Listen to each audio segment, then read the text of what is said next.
Hey guys, welcome back to the AWA Youth Podcast. My name is Emily. I'm Destiny. And today we have a very special guest with us, my dad, Pastor Carlos Acosta. Hello. We're so happy to have you with us today. And for today's interview, we're going to be asking you some questions. All right. Well, it's a privilege to be here, especially here at church and having you interview me. That doesn't happen every day, but yeah, it's an honor. Can you explain to us how long you've been here at this church? When Yeah. you got here? Yes, thank you for that question, Junior.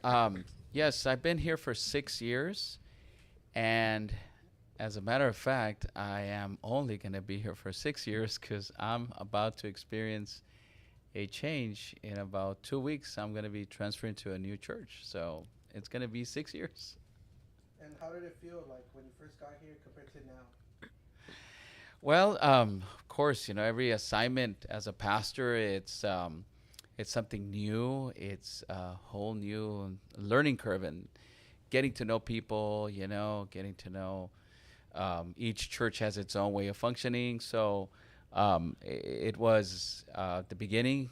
Just had to meet everybody, get to know the culture of this church, and yes, and compared to now, well, I've established some wonderful relationships here at church. Emily as well. She's here, and that's always something that I just don't come in by myself, but I come in with my family. And yes, I was just talking to some people right now that people know already that I'm about to leave. I'm getting a lot of invitations to go eat and this and that. So now it's like, wow, man, I'm gonna miss them, or I'm missing people already. So, yep. So the first question I have for you is, who were some of your biggest role models growing up in faith, like with the church and stuff, who helped you? Well, yes, as a pastor, yes, we do have role models. I guess everybody has one. Basketball players have role models, and baseball players, they have their own role models. So as a pastor, yes, there are role models. And in the Hispanic circle, as a Seventh-day Adventist, growing up, I admire, a famous name that we all know, Pastor Alejandro Bullon, who is very, very famous.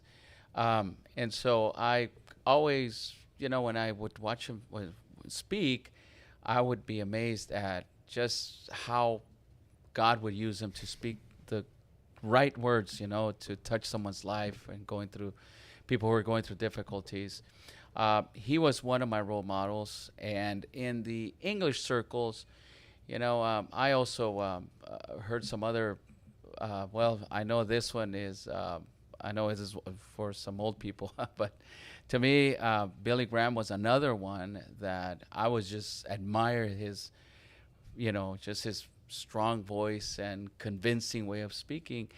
And I've had an attention or an attractiveness to leaders. I like to read biographies like Martin Luther King Jr.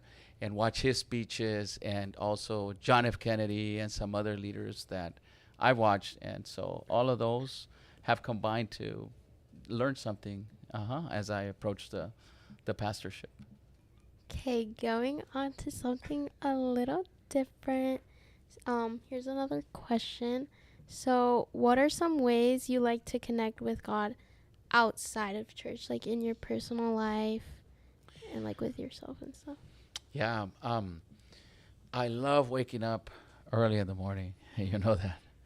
I wake up about 4 o'clock in the morning, 3:55, 4 o'clock. Oof. And it's the best time for me to, after I make a coffee, right?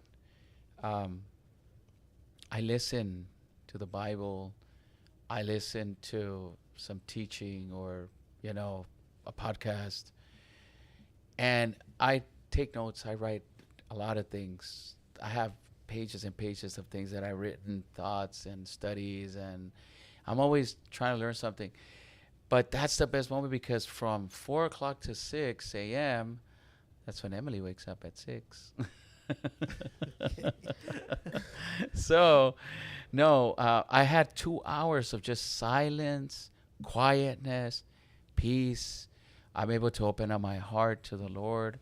And that is the way that I connect with God. And I do it every day, except on, weekends. On Sundays, I wake up a little later. But every day, Monday through Friday, I wake up at 4 o'clock. I love it because I get to do so many things during that time, especially my time with God. Do you have any hobbies that you like to do in your free time? Obviously, spending time with God is a big part of what you do. Yeah. And Well, you're not going to believe this hobby that I have, and Emily knows it. I like to drive. Oh, yeah. okay.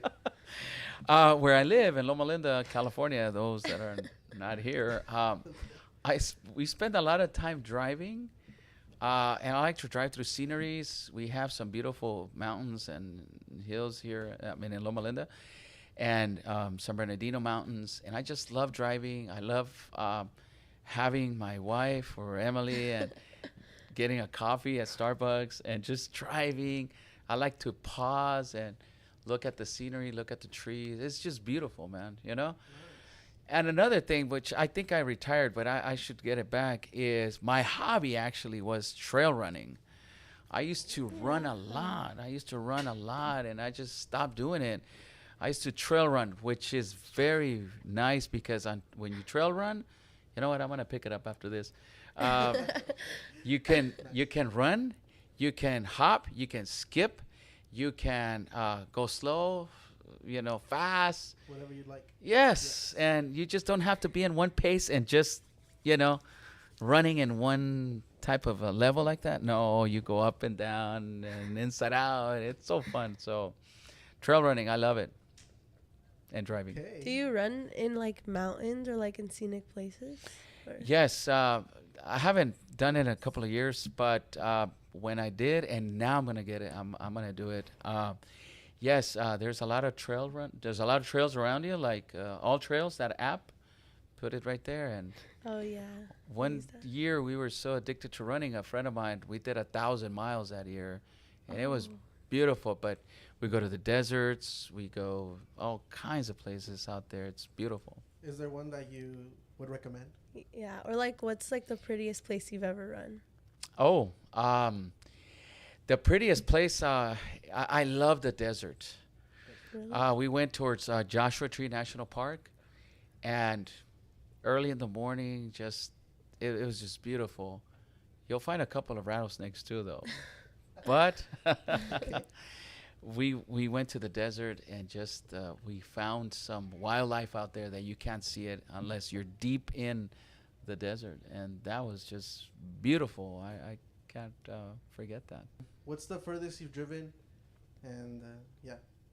So the furthest I've driven, because that's my hobby, wasting gasoline, right? So, no, we just drive to Colorado. It's not about the distance, but it's just the scenery, the driving and going through the mountains, going through roads that are, old roads and things like that. So the desert, also going through Arizona. I like the going to the Navajo Nation, driving through all these places. Just, yeah, it's beautiful. Just kind of think about what it was like the old days, right? The explorers and the old Wild Wild West. Mm-hmm. Okay. Yep. We also drive to San Diego a lot if we don't go far. Right. Random trips to San Diego on weekends for a day. Emily's picking it up. She's like, Dad, are we going to go drive today? Like, let's go out and drive. Yeah. Do you like driving also? I like sitting in the back seat and enjoying the car ride. Yeah. Another hobby I like works. is listening to jazz music. I play jazz all the time. Do you have a favorite artist? Yeah. His name is Chris Bodie. He's a trumpet player. Oh, yeah. Okay. And then the old school guys, Have to look it up. Oh, yeah. Mm-hmm. If I were to ask you to describe your whole life since before you were a pastor to pretty much now in about maybe like a paragraph or less, how could you put that into words? Wow. That, yes. My experience has been, it's been a 360 change. I came literally from um, dark moment in my life to now living a life that I was not expected to live up to this point. I was just telling someone that because of my experience, where I come from, my background, and where the Lord found me on my journey in life, and how I was found by Christ in Los Angeles, in the streets, in LA, gangs and everything. Um, I was not supposed to live past my 20th birthday because of the way that I was living. So it's from dark to the light. It's like a dream, to be honest with you. If I were to die today, I would say that I would have lived a fulfilled life. Just knowing Christ made a big difference. Can you share the story of how you first felt called to be a pastor? Well, what happened was that, let's put it like this so everybody could get, understand where I'm coming from. I was that prodigal son. My parents had their own story, of how they met Christ. And they came to the faith early in their life. Well, they were about their 20s when they got to know Christ. And I stepped out of the church. I, just like you girls, I grew up in church, went to the Pathfinder clubs, as we know them, our version of Boy Scouts. And I stepped out into a world of darkness, violence, death. And there was no reason to do that, to be honest with you. It just, I'm not going to find an excuse. We did grow up in East Los Angeles. That's where I was born. The environment was heavy. And then, West Los Angeles, Compton, which was the last place. It was a heavy environment, but I stepped in, and that was a whole lot of things that I could say about that. But when I met Jesus and his love and his grace, the forgiveness that he offered me, because I owed life, or I owed God a lot, and there was a lot of guilt in my life. But when I find out that he would forgive me, never think about my wrongdoings, forget about him, bury them deep in the sea, I owe now my gratitude to him for allowing me to live. And so I got a call to be a pastor when I was restoring my life.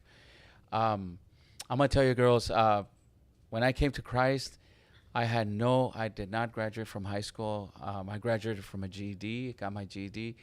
I didn't have a driver's license. It was suspended. And I had absolutely nothing in my favor. So no education, nothing. And so I started picking my life up, started going back to school, ride the buses, got a job at a warehouse when I met Christ, restoring myself from my addictions that I had to substances. And so in that moment, when I met Christ and I felt peace, in my life, new things started growing in me, new ways of thinking and new desires. What I wanted to be was in reality, I wanted to be a parole officer or a probation officer, because I had both. I had a wonderful probation and parole officer who touched my life, and that's what I wanted to be. I wanted to help others. I wanted to help other young people, who were caught up in the same things as I was. But I was coming to church again, and this was in my, I was 1920s, and I started seeing things, and people were inviting me to tell my story and to share and to share my story, and they told me that I can call people to accept Christ, and I started doing that. So that grew in me, and my church, after 2 years of almost doing that, and I was already enrolled in community college, they made me an invitation. They said, we believe that God has called you to be a pastor. So because of my background and the experiences and the desire that I wanted to help others, because of my gratitude to God, I found that I can help others by speaking about Christ and seeing their life change. And that's how it grew in me. Yeah, long answer, I'm sorry. No, that's good. Well, I didn't know you wanted to be a parole officer. Yes, I actually did, but because they are people who they're looking out for the best. In my experience, they were looking out for the best. They wanted me to get a job. He was not threatening me to violate my parole or my probation. He would come to my house and talk to me, and he would pray with me too. He was an African American uh, parole officer, and I still remember his name. So, yep, I remember that. Oh, Yep. Hmm. How did you feel at that moment? And how did Yes. you feel um, when you decided to take that offer? Yeah. So, yes, well, it was an actual phone call. um, so we were in church, and we were at church one Sabbath afternoon, and um, the president of the university or Adventist University in Mexico, in Montemorelos, his name is Ismael Castillo. He left a scholarship for anyone who wanted to study to be a pastor. And so I had a couple of friends that were interested in that. And the next day, the morning, Sunday morning, I got a phone call. The board was meeting, the board meeting, they were meeting, and they had chosen a friend of mine for the scholarship, but then someone in the board meeting, well, not someone, the pastor in the board meeting suggested my name. And they called me at the moment. Now, mind you, I have plans already, right? I was going to community college. I think it was Cerritos Community College, and I was already there. I got my driver's license. Was still driving an old car.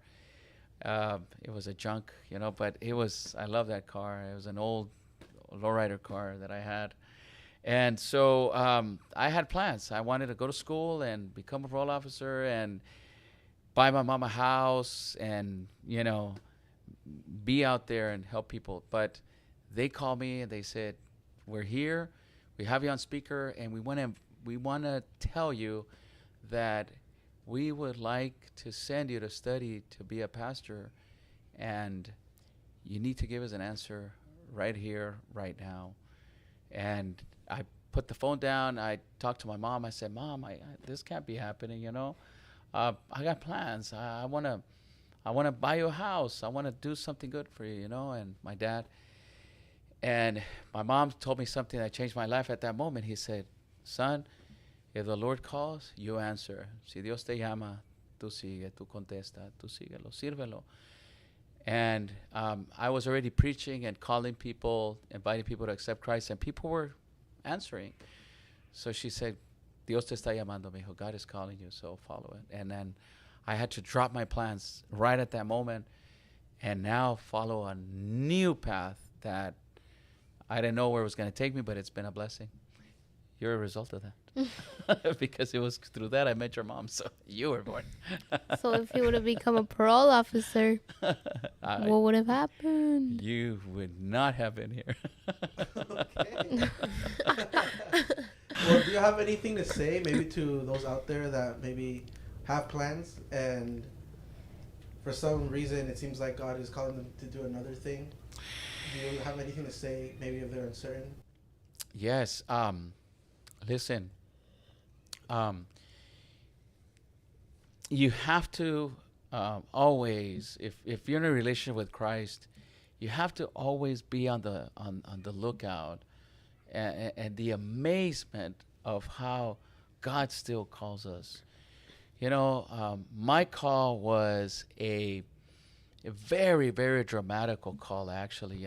First call, when he saved me, it was very dramatical. I was in the gangs in the barrios in LA. So Christ found me there in the middle of the mud. Then my call to be a pastor is, just as I'm telling you guys, the experience that I had in something that was growing in me. But yet today, God, everyone has a call, okay? It's not as dramatical as mine was, but everybody has a call. whatever your plans are right now, and if you have a desire to help others, that is a call. Okay? God calls us to feed the poor, visit the people who are sick, those that are in jail, clothe those that are naked. You know, so if God is giving you that heart of a service, that's your call. Okay? But if God is calling you into a new direction, okay, where you think that the gifts that you have, God can use them in other ways, pray about it and trust the path that He's showing you. I'm going to give you two quick examples if I have time. One, there was this young man who came from Guatemala, had no papers, no papeles, right? No documents. He was an immigrant here in the U.S. And he grew up in church, and he was doing Sociedad de Jóvenes, Pathfinders, and then he was a Sabbath school teacher and doing all kinds of things at church. Now, he came here to the university close by, and guess what? He became an engineer. But everything that he learned at church, to speak, to preach, to organize, those gifts now, God is using him. He works for JPL, okay, the Jet Propulsion Laboratory for NASA. And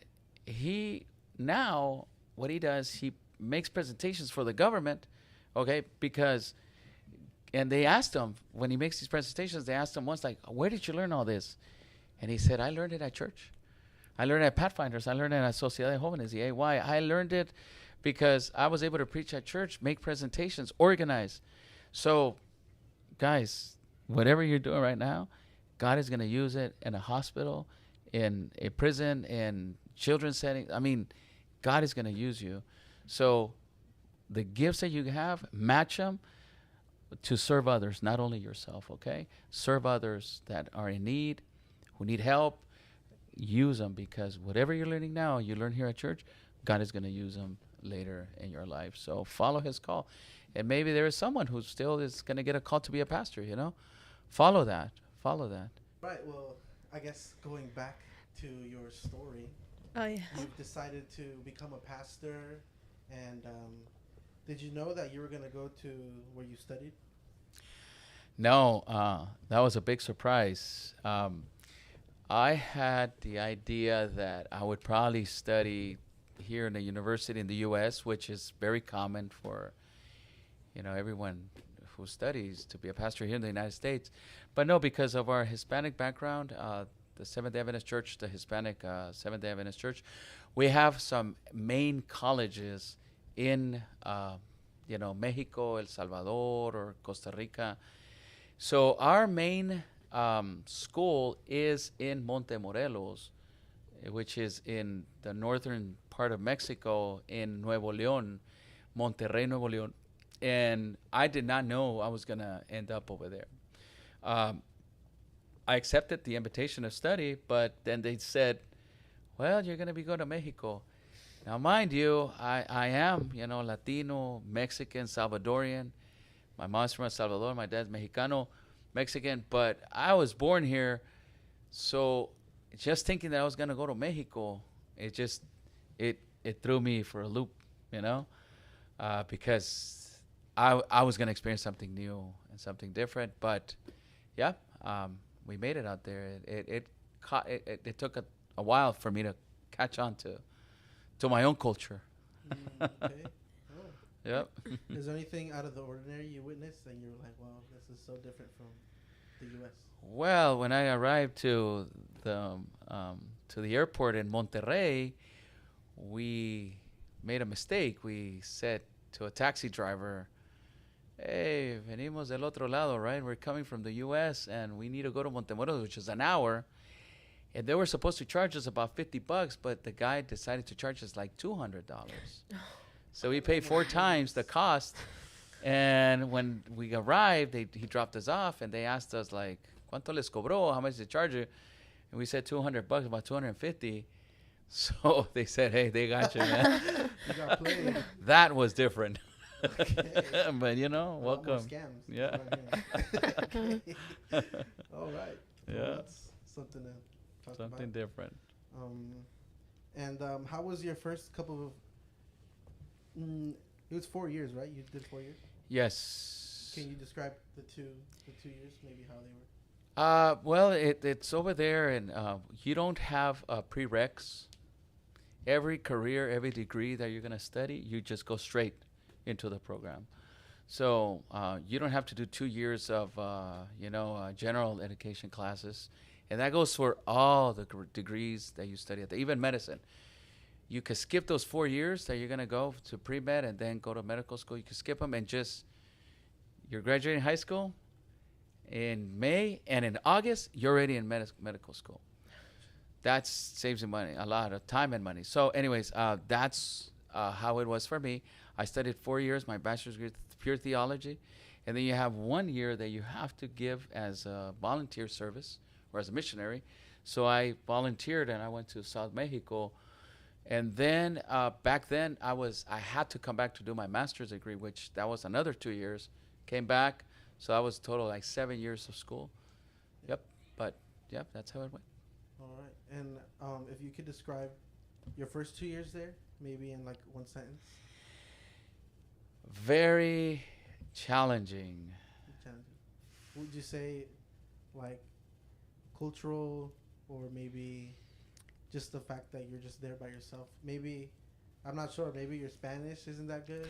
Right, that was the challenge part because, well, the Spanish was there, but my study habits were not. Remember, I had graduated from GED, took a test, and then now coming to the university, I had I don't know how to handle a book, let's say like that. I don't know how to take notes.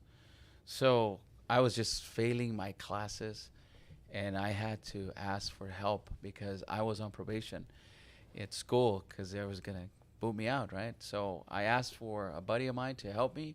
He used to pray a lot, and he taught me how to take notes and study, and I started picking it up. So, yep, but my first year, the grades were like D's and very bad. Okay. So that was the challenge. It's real. It's life. Mm-hmm. But I mean, it's living proof that you can change and you can progress, Yes. and you can, for anyway, anything happens, like God already has a plan. Whether you like it or not, it's gonna happen. It is, yes. He'll help you with all the challenges that you find. And now we gotta get into the juicy stuff that everybody wants to know. How did you meet my mom? Well, all right. So when I was studying theology, okay, those 4 years, my bachelor's, I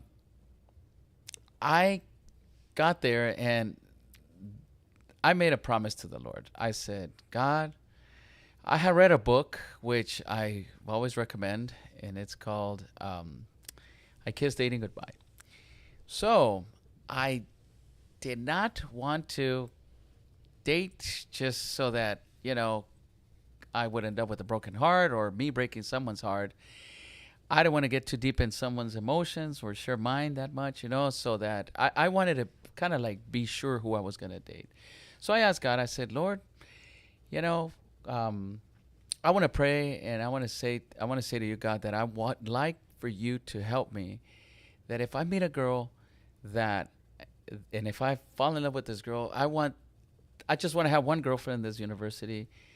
I don't want to have 2 or 3. I don't want to, break up and all that stuff and see my ex here, No, I just want to have one girl, and I want her to be my wife. And lo and behold, I had other friends, but I met your mom. And we became friends. She was a hairstylist in Montemorelos in the university.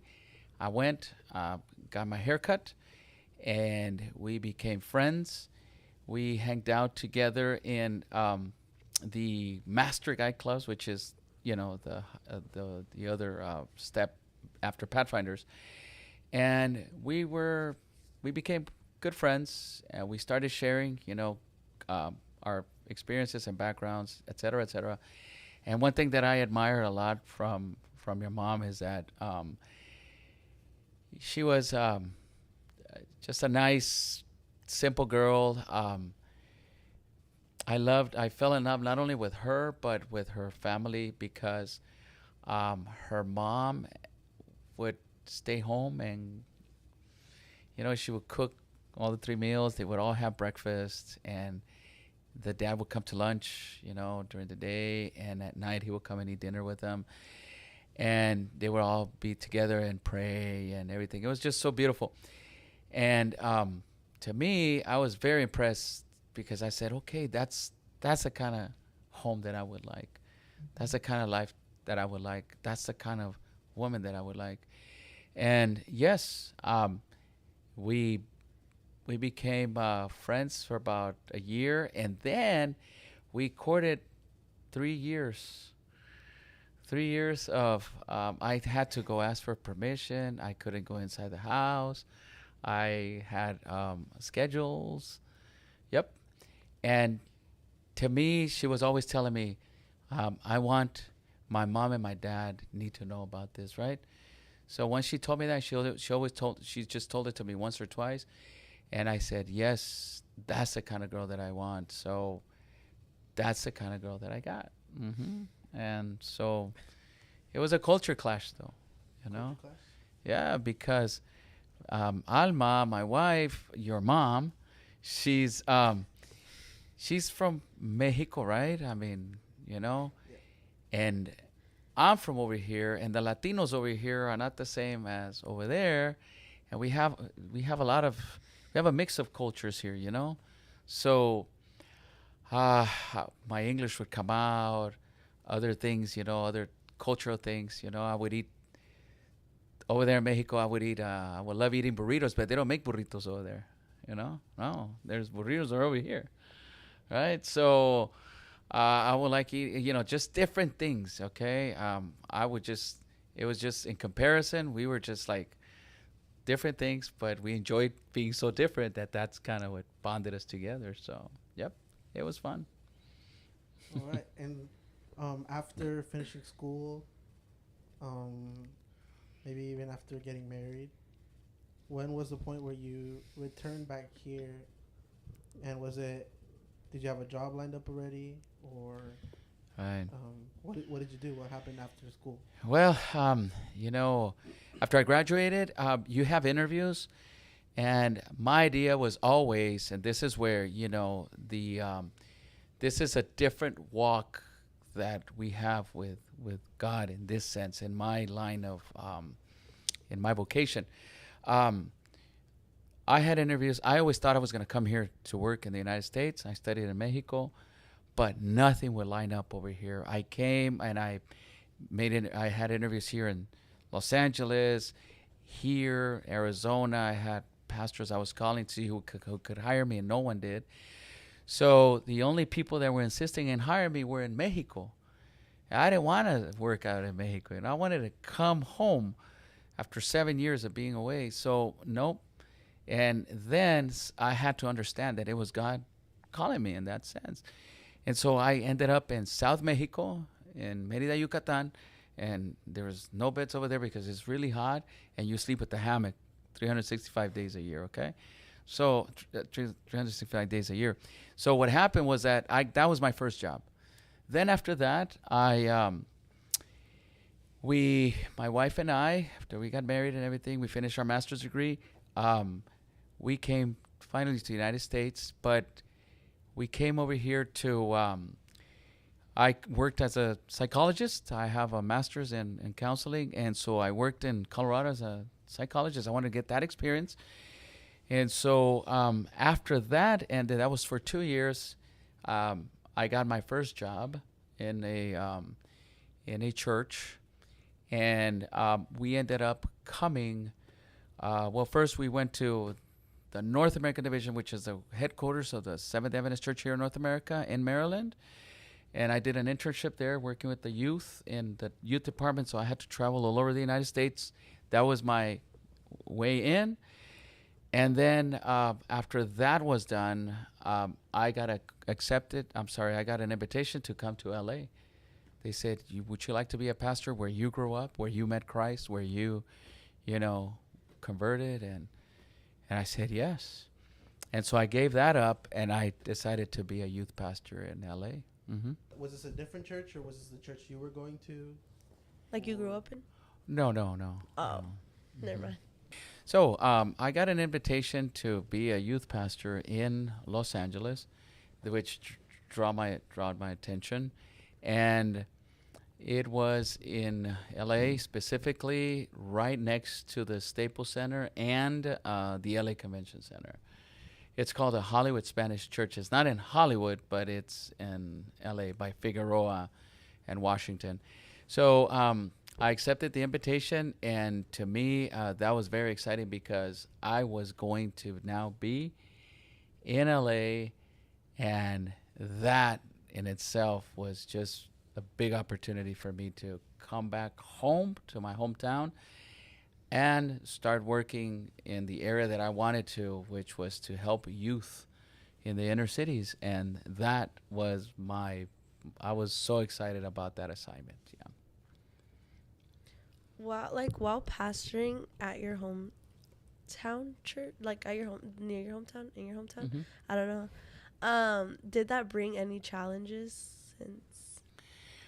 It brought a lot of memories because we grew up in all that area. It was in the Pico Union area, which is over there in LA, uh, Pico Olympic and all those.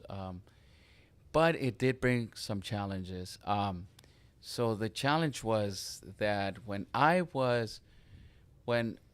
when the Lord found me in the streets, in the gangs, in that life that I had as a gangbanger, um, I left a lot of things. Maybe my old life was coming back to haunt me, and twice I ran into my enemies, my past, that um, these were things that they had not forgotten about it, of things that I did in the past. So I was confronted twice.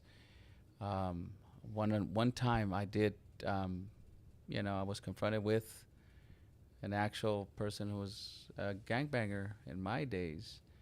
He had come back to confront me because I had done something terrible to him and in the gang, world, and he came back, and I had to convince him that I was now no longer, a gangbanger, and that I was now, serving the Lord as a pastor, and he had a gun with him. That was a challenge right there. But then I told myself, well, if this is it, this is it, right? I mean, I'm gonna die in peace. And then I told him that, and I said, you know what? I'm so sorry for what I did, and for what we did to each other, actually, because there was a lot of harmful things that we did to each other. We were enemies. So that was very tough. And I believe that God helped me have that conversation with him because he did not pull the trigger. And his mom and his grandmother was a Seventh-day Adventist too. We were both uh, prodigal sons who found ourselves in the streets, and we were shooting at each other and doing so many things. I found out where he lived, and we shot up his house and all that. I mean, it was just crazy. And he had done some terrible things in our circle too, and not in my family. I didn't live close to where I was at, but yeah, that was a big challenge. Yeah, coming to contact with my past life, and these things, sometimes they haunt you for the rest of your life. Hmm. With things like that, did you ever think maybe I should like stop working at this church or move to a different one for the Right. safety of my Did you ever family? have any? Mhm. I guess did you ever have any regret or you just Yeah. I'm just seeing I can't. There's one character in the Bible, one character, and he's like, "Why me, God?" Or Mhm. you feel what I'm saying? Yes. Yeah. Did you ever feel something like that, or if you did, how did you overcome that feeling? You know, I did have to move from an apartment that we were going to rent. Um, Carla, your sister was 6 months old. You were not in the picture yet, and I was I was at the U-Haul. We were bringing everything down, unloading the truck. And then I found another person there who recognized me, and he noticed me, and I know the way that he looked at me, he recognized me because he saw me, and then he was like, gave me a grin, and I said, okay, he did recognize me. So I packed up my bags and got the U-Haul truck. I canceled the contract at that moment right there, and I went to my grandfather's house, my abuelito's house in Inglewood, so that I could stay with him until I would figure out where I was going to live now. And that was my past, haunting me again.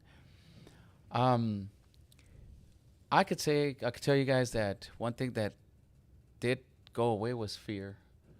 The Bible does tell you, do not fear, do not fear. God always says, do not fear, do not fear. And I had peace. The peace that I was experiencing was that, and the fear was gone. The peace I had was, God, I know you brought me here for a reason. And when I was confronted by this other young man who was very hurt, he was able to. Then I found him later on, a few years after. I found him in a church, and I was preaching, and we reconciled together. We had a beautiful reconciliation. I was preaching. I saw him, and he recognized me. He was with his grandma and his mom. And I stopped my sermon, and I told the whole church, you know what? I got to do this. And I went over. I hugged him. He hugged me back. And we made our peace. That's the way that God brought us together. And so, yeah, I wish, to be all in all honesty, I wish I had not done any of the bad things I did. I was stupid. It was stupid to do.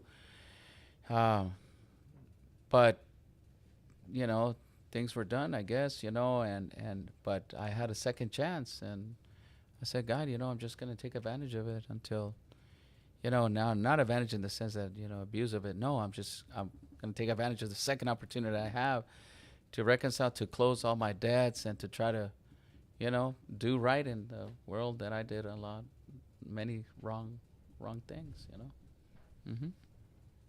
Nice. You said you finally had peace. Yeah. The fear did go away. So if that stuff went away, can you tell us about your experiences as a pastor? Maybe there's a lot of disagreement because as young people ourselves, and how we sometimes at church make programs, and we hear maybe a little bit of backlash. Mm-hmm. Oh, I had to sneeze, but it went away. Sorry. Maybe a little bit of backlash, or bad comments. Did you ever? Sorry, I wanted to add on to that. Because you were a youth pastor, you said you were a youth pastor. Yeah. Did people ever, what Junior said, judge you and, not want their kids to listen to you because of your past? No, what I did struggle like you guys, and I recognize what you're saying. I was innovative. I was trying to make innovations at church, and there were the challenges of the older generation who did not know a lot of things from this generation, right? Those things were pretty hard on us, on youth pastors. We had initiatives, like, for example, there's this one beautiful initiative that resulted in so many young people baptizing and organizing in small groups. And it was an initiative called Jesus Loves Jeans. Okay? And this initiative, Jesus Loves Jeans, we brought it. The youth pastors, we got together. We said, we're going to take it to our churches, and we're going to organize. We're going to call a lot of young people. And we did. And it was 7 jeans, okay? Like white jeans, that's the eternal life, okay? The ripped jeans was the product, the man who was 38 years, right, in the tank of Bethesda, it's called.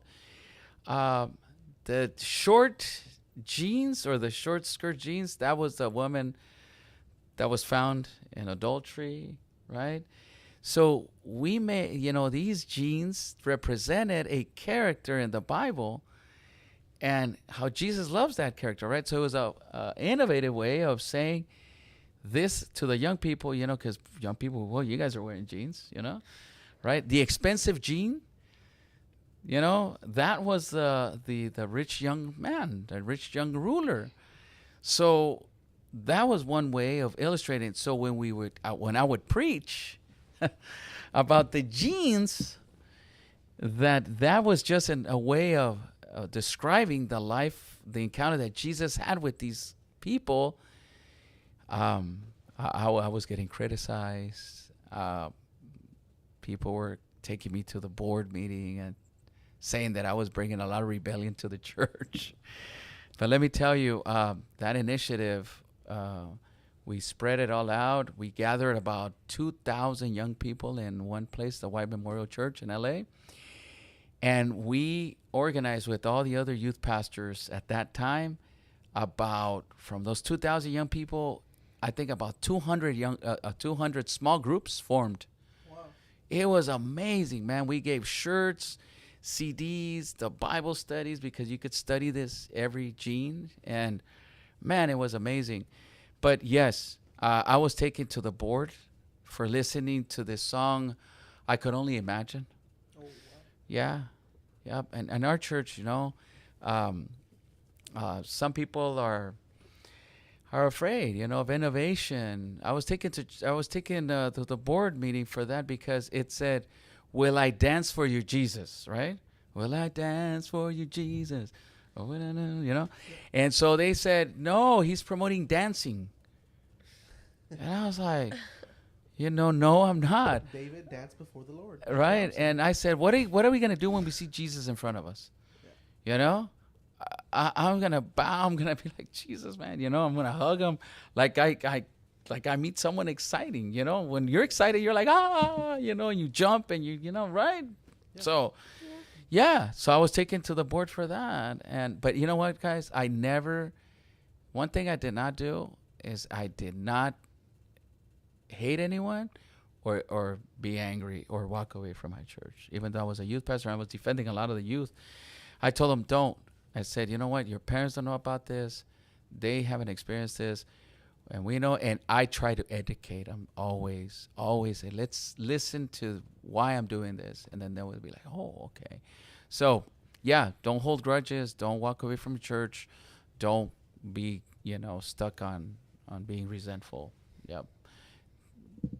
What you guys are doing here is innovative. So, yep. Yes. Can you walk us through your transition from beginning youth pastor maybe to experienced youth pastor? We just covered that maybe. Mm-hmm. And now tell us switching from that to maybe your first lead position. Right.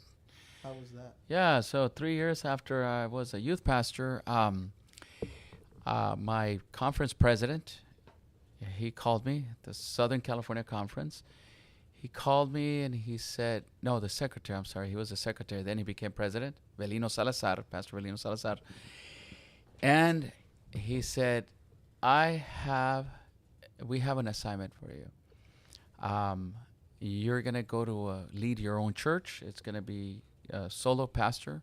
So I went to Baldwin Park close to La Puente in El Monte. And yes, I was sent off to my first assignment. And that was very exciting. After 3-4 years as a youth pastor, I said, okay, I'll do it. I'm a soldier. And it was a great experience. There was 2 board meetings. It was a bilingual church, but they both met in different times. So it was 2 churches in one. Mm-hmm. Gotcha. Was it 2 churches like running at the same time together, or maybe they use different? No. Running together. Okay. Yep. The one would have their English worship service first, and then they will go to Sabbath school, and then the Spanish was doing Gotcha. the Sabbath school, and then when they would come out from their Sabbath school, the Spanish would do the worship service. So, yeah, and there was a lot of it was a Hispanic church, but there was a lot of bilinguals, called Right. Chicanos, people who were born right here, and I identified a lot with them because they knew my culture. I speak English and Spanish. I was preached twice, and yes, that was a great experience. I was there for 6 years. And how old were you when you, when you first had your first lead? I think I was, I'm not sure, about 20, 28, 29 maybe. 29, Yeah. 20. Mm-hmm. It's pretty young. Did you ever get like, I don't know if this is the right word, retaliation?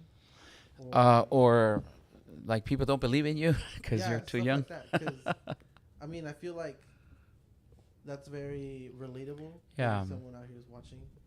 And It's very common. I mean, what is something you can say or tell us, or an experience, and how you passed through that? Basically, what is an experience that you can tell us that being young doesn't mean it's a bad thing? Right. So, in my first solo church, I didn't get any of that. When I was a youth pastor, there were people who would be like, hey, you got to listen and you got to learn from us. And you know what? I would never retaliate against that, I always told myself, people want to teach you. They feel good if, you got to listen to them. So I did. In Mexico, when I pastored over there just for 1 year, yes, a lot of people would tell me, "Oh man, look who they sent us. You're still wet from the ears, And man, so yes, but no, they would try to tell me the same thing in my experience by telling me, you know what, son, sit down, and listen to how things are run right here. That's the way that they would tell me that I was too young, which is, fine. With the experience that I have, the background experience that I have, my experience, my life experience, I've learned also how to be, yes, open and willing to listen, but also at the same time assertive. Okay, I'm gonna listen to you, but then, we're gonna work together. All right, I got ideas, I got some plans. Let's work together, and let's make a team. So yeah, I would bring my own background experience too, and and being assertive and not quiet down or not shy away because I was young, and let everybody else do my job, the one that I'm supposed to do. Because at the end, I got to give an accountability of what I'm doing. Right. How many churches were you in throughout your whole career? Maybe until up to now? So it was the youth pastor as Hollywood Spanish in L.A., Figueroa, and Washington. Then Baldwin Park, that was 6 years there, 4 years as a youth pastor, I think. And then 6 years in Baldwin Park, which is in El Monte and close to La Puente. And then from there, I went to the location was perfect. That was in Boyle Heights, East LA. And that was called the Spanish American Church by the White Memorial Hospital. That was 6 years right there. And that was the best experience because my office was facing the hospital that I was born in. Wow. General Hospital in LA. That's still the old building is right there. Now there's a new hospital. Remember, Emily, that church? Yeah. And every time I was, oh man, it just kind of makes me want to cry because every time I was just looking at that hospital and knowing my mom, had given me birth right there. Maybe I could open up here a little bit from a man that I never met, who broke my mom's heart and abandoned us. And to know that God had me in mind, when I was there. And just to know that, I was born on such floor, Yeah. So to me, that was my best experience because I had the hospital, the general hospital, right there in front. And then through the experience of life, next to that hospital was East Lake Juvenile Hall, which I went to uh, when I was in the gangs.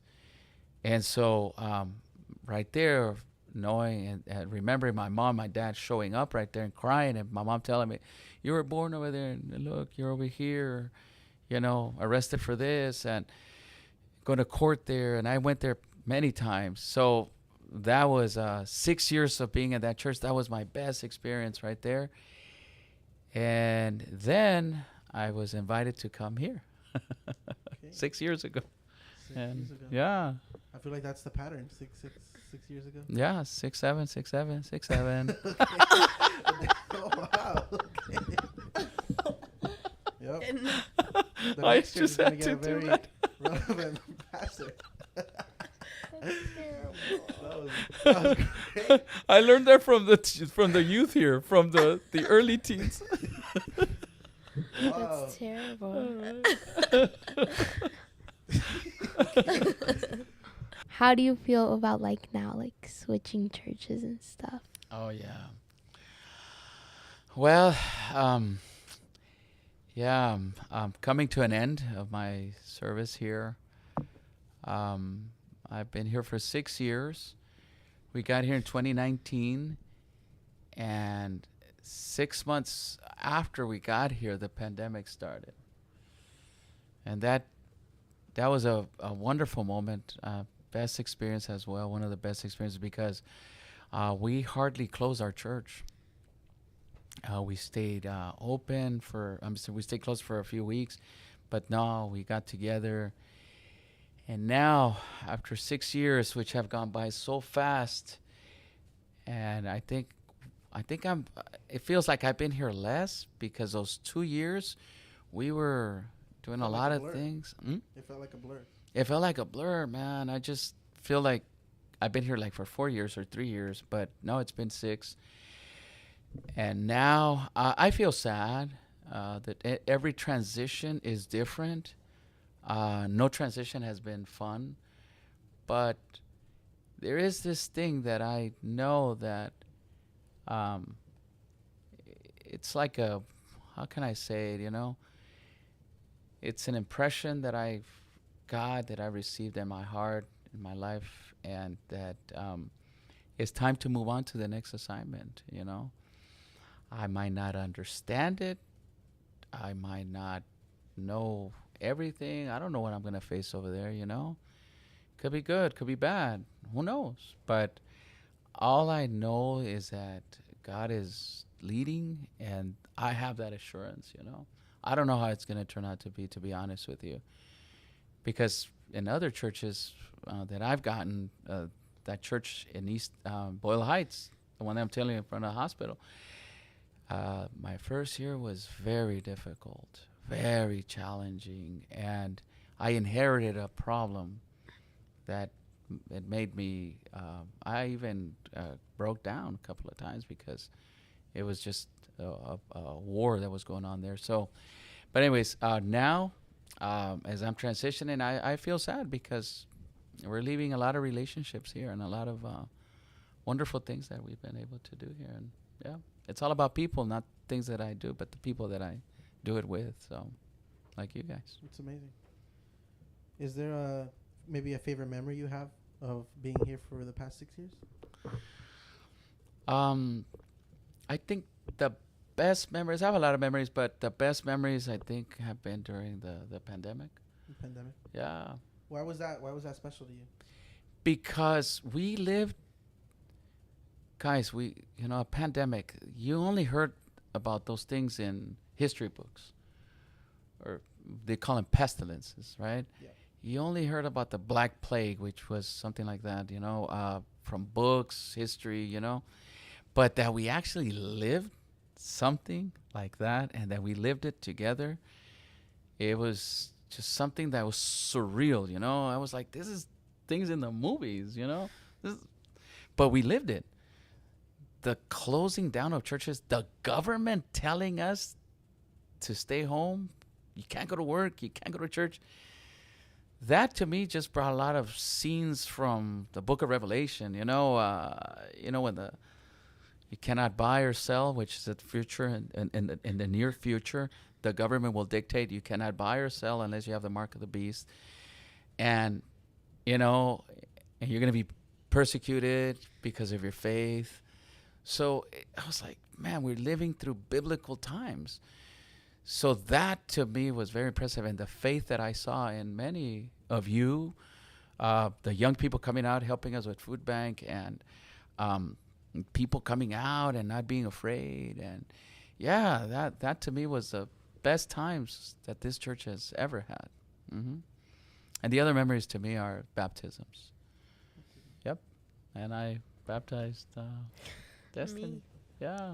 Destiny. Yes. I have a picture of her during the pandemic, right? You had a mask on, I right? remember. Yeah. Oh, yes. Yeah. Yeah. Did you And baptize people Andrew. with their masks on? Yeah. Yeah. I remember. That's why I told you. I thought I was gonna drown for a second. Yeah, that's crazy. Ah. So yeah. Is What I think about that is that, you know what?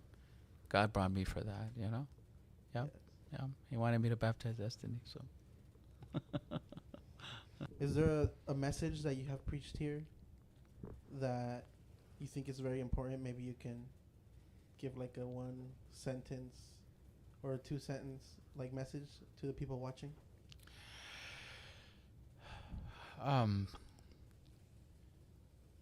Yes. How do you know that God has spoken to you or the devil has spoken to you? Very simple.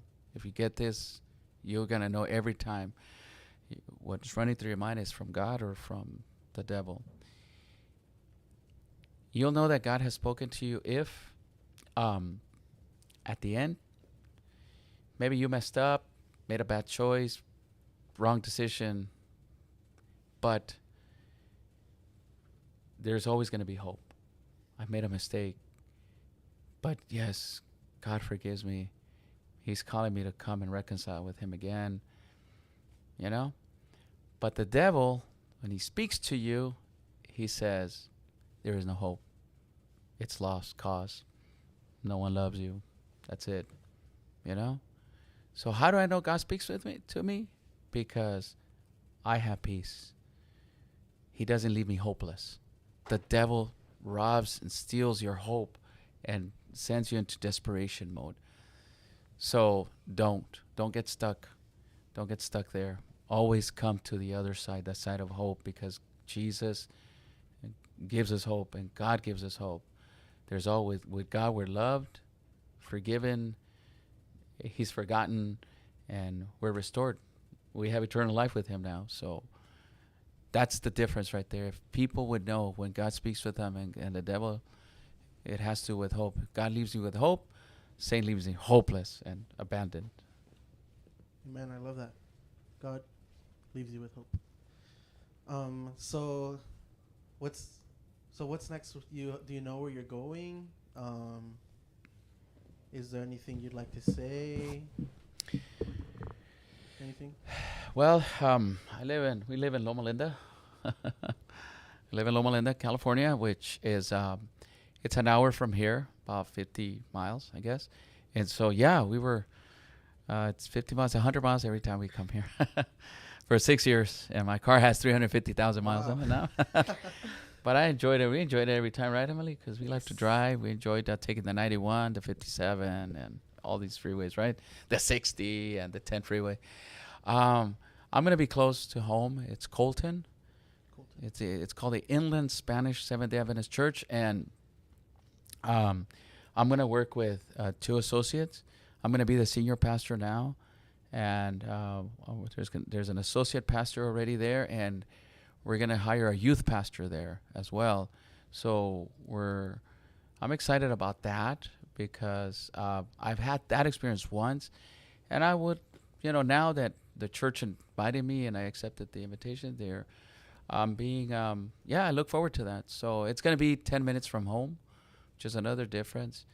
And I think that is going to give me the ability to be close, like, and do more things because I'm going to be close there. So I think there's some advantages in that sense. And what I want to tell you too is that I feel it for Emily because you guys have become such good friends with her, And Carla's gone; she's in college. But with Emily, we made we're gonna make a deal. Whenever she wants to come, we'll drop her off at your house. Okay. Did not know I about will this, be but going I'm on okay with Fridays. She Yeah. will be sleeping over. So I'm gonna drop her off, and she could come as many times as she wants. So that she can still keep these relationships. That's the hardest thing about moving, because we moved like 4 times already in all these years, and every time Emily and Carla have had to say goodbye to their friends, and that's one thing I think it's important to have friendships, and you guys are real good friends. She's crying. Oh, Emily. So, yeah. Yep. Well, sorry. That's so sad. I brought the mood down. Junior. But it's okay. You're just, Yeah, it's real, Sleeping over. it's life, Oh, and Emily. yeah. You're not gonna be here, but I'm gonna sleep over every weekend. Yeah. So, yeah, she's going to have the chance to come. We're going to bring her. And, and then we'll pick her up on Saturday night or Sunday morning. Yes. Yep. So that's what's going to happen. And then she's going to end up going to college in August next year. So, yep. regardless, she's leaving one way or another. Yep. That's what I'm here. Yeah. No. Yep. Okay. So, She will always have family here. yeah. Just Yes. you as well. We already adopted her. My dad told her last Pretty time. much. Okay. Yeah. She- So, yep. Okay. And my final message would be, don't miss it. Don't miss the experience with God in your life. Don't miss it. It's wonderful when you just, now that you guys know Him, we know Jesus, and in every decision include God in your life, in your career, in your relationships, in everything that you do. Keep Christ in the middle, and you're going to live a beautiful experience. What I live now I was baptized when I was 20. I'm 50. I've been 30 years in baptized. It cannot compare to the previous years when I was on the streets and doing all of these crazy things. So this has been my best experience walking with Christ. I feel like I lived a fulfilled life, to be honest with you. If I were to be gone today or tomorrow, I could say and that I lived a fulfilled life. Everything that I wanted to live, with God, with my family, my daughters, and the experiences, people that I met. Yep. That's amazing. Well, It's beautiful. Amazing way to end off yes. the episode. One final question. Oh, sorry. Is there anything you're excited about maybe introducing to that church? I know one thing I really loved when you first got here was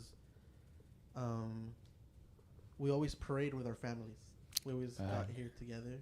We always got together, prayed. And then even if the kids didn't sit with their parents, everybody knew. Before Pastor starts preaching, we're going to pray with our family. Right. And I thought that was very special. Thank you, Junior. Is there something, maybe not that, but maybe something similar that you would like to do at your new church? Well, I would like to continue, building families together, bringing them together. Because I always say, well, if we eat together in a restaurant, we're together at the beach, why not be together at church, Especially at church, where so many things happen in life. We come and we bring life to church. Life is made outside of church, but we bring life to church, So, I would like to just continue doing that. And I guess that's about the biggest thing that I could think about right now. There's other ideas that have come to my mind, but What I need to do is go to that church and listen first, see how they are, and then we'll pour some ideas out there. But that'll be later on. Yeah. Mm-hmm. Well, thank you so much for Thank you. That was really giving us this nice. interview Mhm. before we say goodbye Oh, officially. that's so Um, sad. This is Aye. great. You will be missed heavily. I just want to say thank you again for coming and make sure to sorry, make sure to follow us on Instagram. It's right down there. And make sure to like and subscribe and turn on those post notification bells. And we'll see you guys On the next one. on the next one. Yeah. Bye, guys. See you.